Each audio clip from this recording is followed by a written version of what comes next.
Shir spot so Lui Nishma sign that Kashon Lapasitzcho, getting closer to the end of the Masechta. Beis tomorrow will be the last daf. Today we're learning the Bava Kamo daf Kuf Yud Zayin. We're in the Mishnah in the Kuf Yud Ches.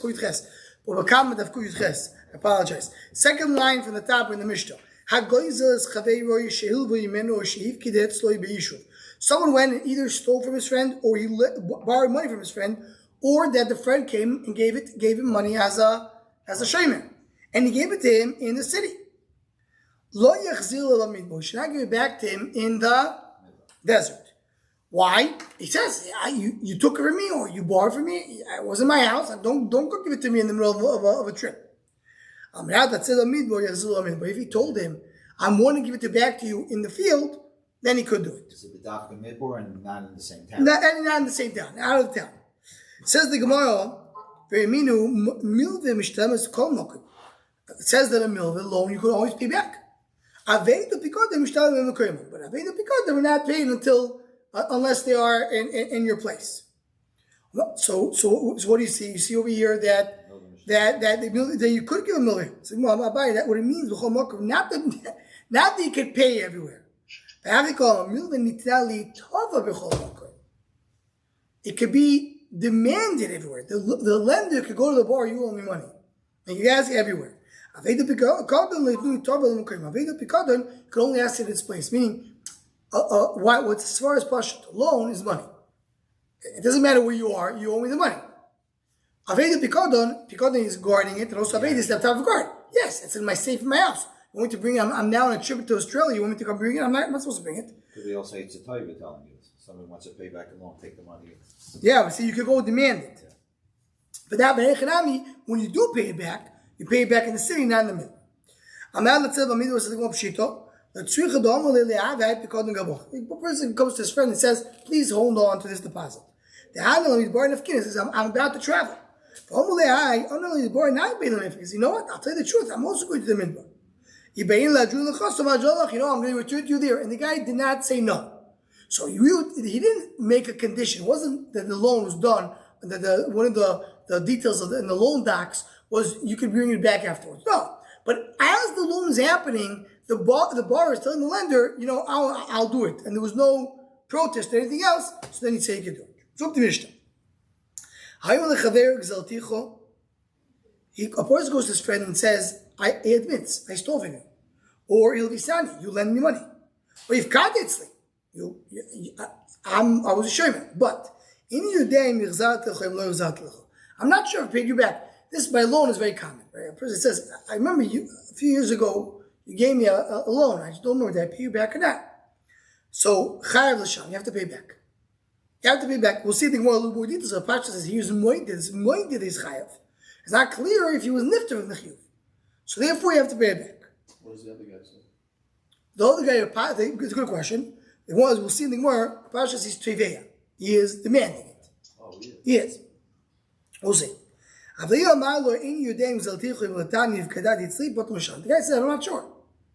I don't know if I don't even have any lending from you.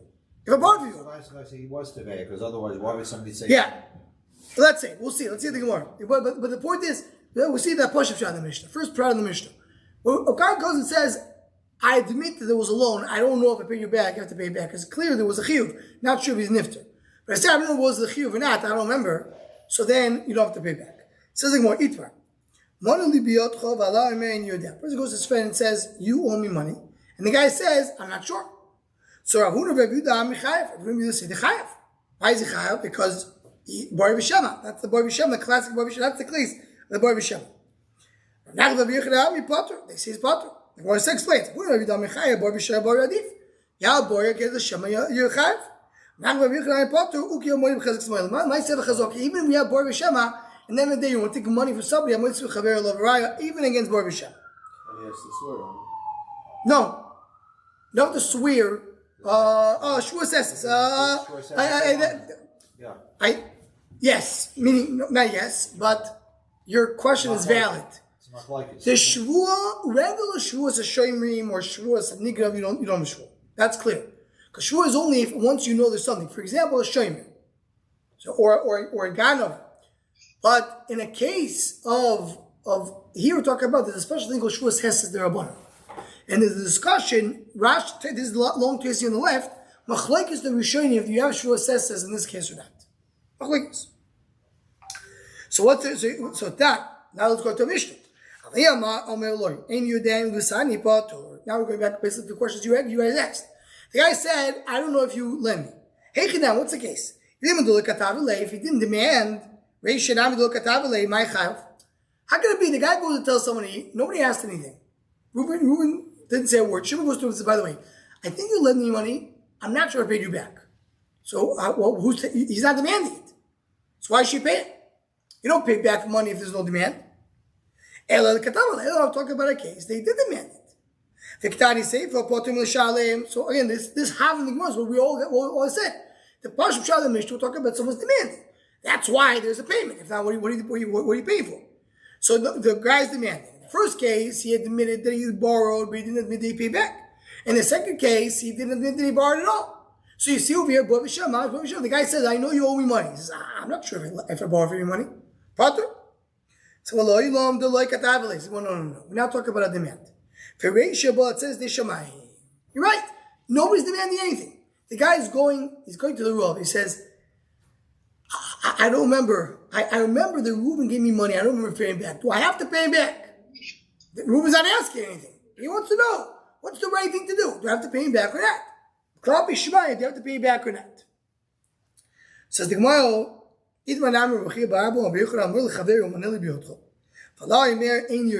person says, you have money. He says, I don't know.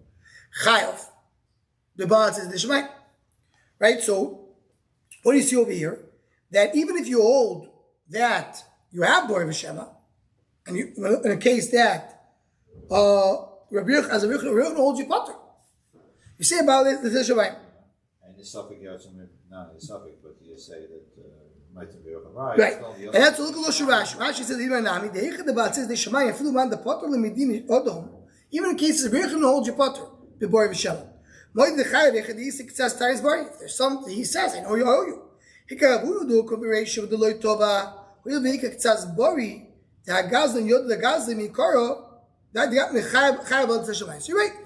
the case of the ratio, you're right. It really. So even talking about beloy tova, he's not nobody's demanding. The guy says, I think I owe it. You have to build a Shabbat. So here comes a Yisoid. This is a Yisoid we spoke about earlier in the Masechta. So we're getting close to the end of the Masechta. This thing came about in the Masechta a few times. When you have, there is a concept of Lidei Odom and Lidei Shemayim. Lidei Odom, there's strict din that the Torah gave how to follow. They didn't follow a certain guidance. This is Chayav, this is Potter. This is yes, this is no, etc. But Lidei Odom, that's Lidei Odom. Lidei Shemayim doesn't work that way. Lidei Shemayim, there is an actual chiyuv. Let's say a person knows there's no edim to say these chayavs. He's Potter. But he knows, or he should be at least have the responsibility that he's chayav din shemayim. Din shemayim din odom don't necessarily reflect each other. Says the Mishnah. Hagoynev tolim in eder v'chziroi v'meis. The person goes, he steals a sheep from the pen, from the flock. V'chziroi. He brought it back. The mace or nignov, and the sheep dies or stolen after you brought it back. He's responsible to pay for it. But the owner did not know it was stolen. He never even realized. Let's see, easy case. The guy was on vacation. The guy came and stole something. 2 days later, he felt bad, give it back. The owner came back, he never knew it was taken. What's the ratio? The ratio is he knew it was stolen, he just didn't know it came back. Then they counted the sheep. See, how many sheep we have? 100, they're all here, good. He's potter. So now the Gemara is going to explain the ratio in the Sefer. So first of all, we're starting here that we have four shittas in how to work the Mishnah. Ledas tzarich das. Shaloi ledas minyan poiter. If it was stolen, meaning he knows it was stolen, the only way to rectify that is by him knowing he gave it back. The guy has to knock on the door, or announce, or send a shliach, or do something, that the owner will know that it came back. If the owner does not know that it came back, he is not niftar, even if he counted. Even if the owner went and counted it, so it's I had 90, it was 100, one was stolen, it's still 100. That's not considered to be a deed. It didn't need to be das, it's to be that he was announcing it. Ledas, tzorich das. Sheloi ledas, but if he stole without him knowing, minyan poiti. That's the portion of our Mishnah. That's how you read the Mishnah. The Reish is, you need to tell him no. Seifa, if he stole it without his knowledge, counting is good enough. Shmuel says no, counting works always. Always works. So the way the Mishnah says, if you stole it, shalom bedas, meaning they knew about it, you have to return bedas. If not, you don't. Both cases, counting works. That's in both cases. Both cases, counting works.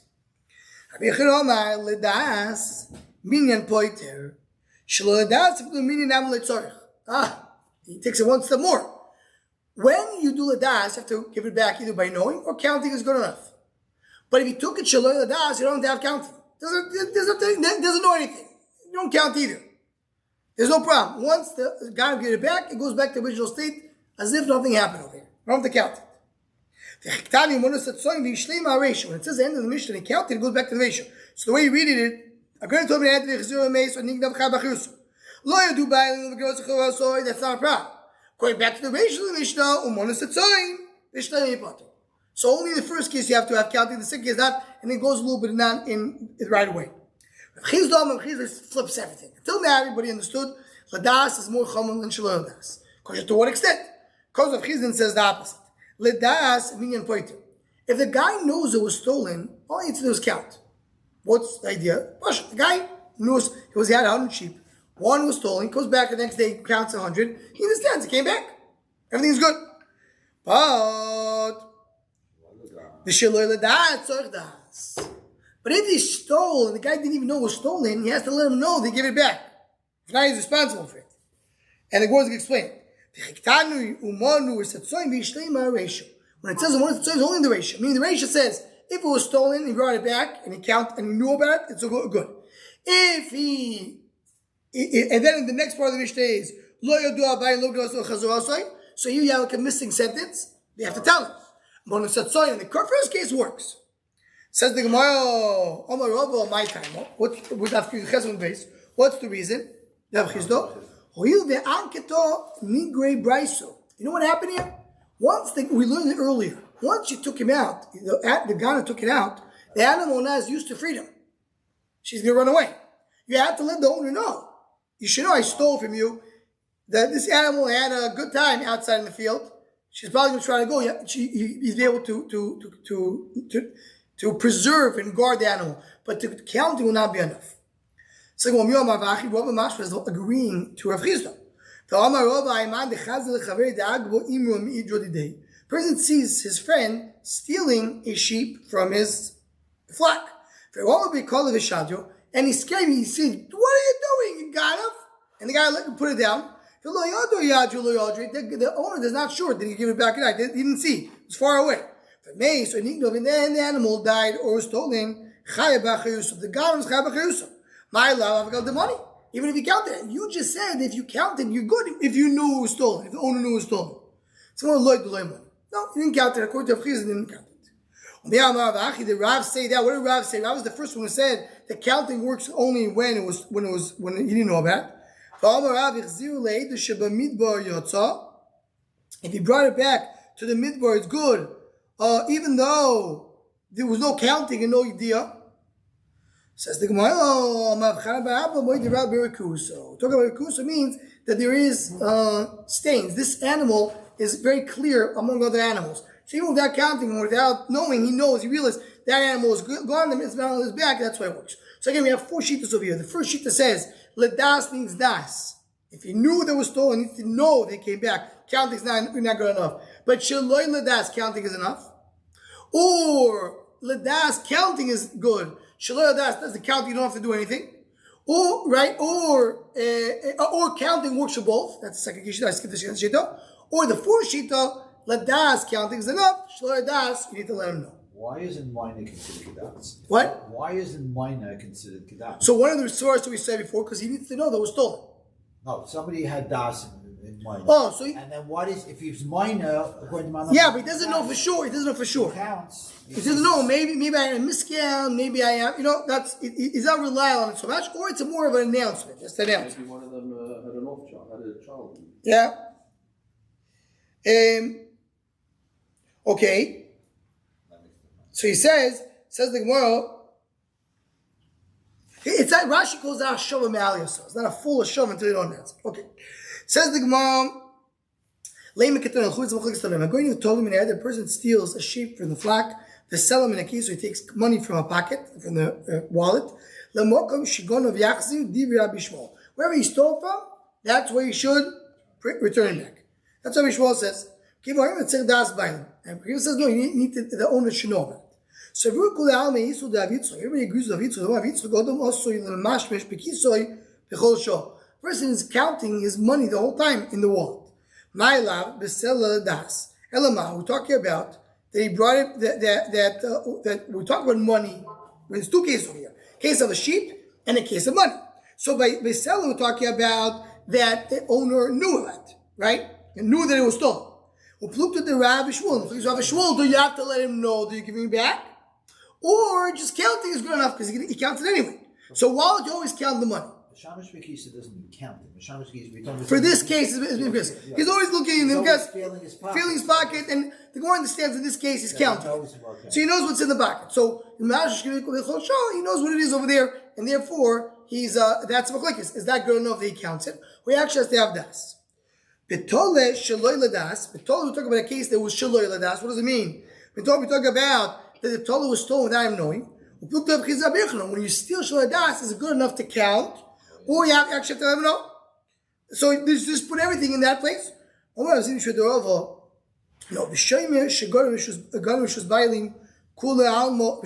there's another gears over here that says begoiniv, because not necessarily talk about shomer. Everybody agrees that you need to have das if it was shalom das. We're talking about a shomer who stole he's guarding the animal right now.